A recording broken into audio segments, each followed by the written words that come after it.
Xavier Yap Jung Hon, who's accused of killing his twin sons in January 2022, has been sentenced to 14 years jail, a 7-year sentence on each of the 2 charges of culpable homicide not amounting to murder.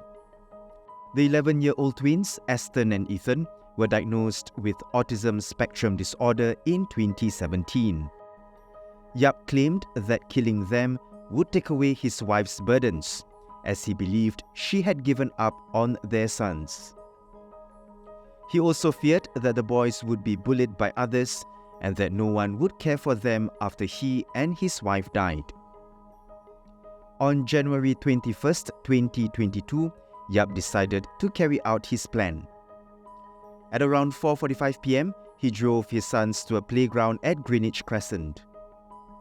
After the boys played there for about 10 minutes, Yap carried them one by one into a nearby canal.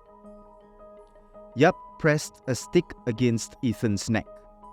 When the stick broke, he strangled Ethan, then submerged his son's face in the water to ensure he was really dead. He did the same to Aston, who had been watching quietly. After the boys were dead, Yap tried to kill himself with an ice pick he'd brought by stabbing his stomach, chest, and back. He also tried to inflict a brain injury by hitting his head with a tree branch and a rock, but failed. I was in court when the proceedings were ongoing. Xavier Yap wore white. He looked forlorn and downcast and had his head down when he was escorted into the courtroom. When the facts were read out, he stared blankly into space. At times, he looked up to the ceiling and closed his eyes. Generally, the mood in the courtroom was quite somber. Yap's 80-year-old mother and elder sister were also in court. Their heads were down as Yap's sentence was meted out. After the proceedings wrapped up, the judge granted Yap 20 minutes with his family. He was visibly emotional speaking to them.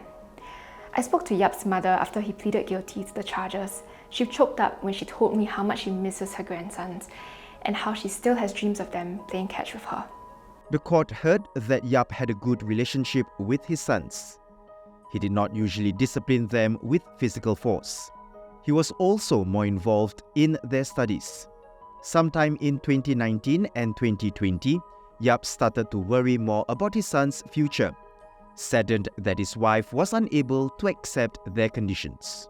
At the start of 2022, Yap began harboring serious thoughts of killing his sons and himself. He was assessed to be suffering from major depressive disorder around the time of the offences.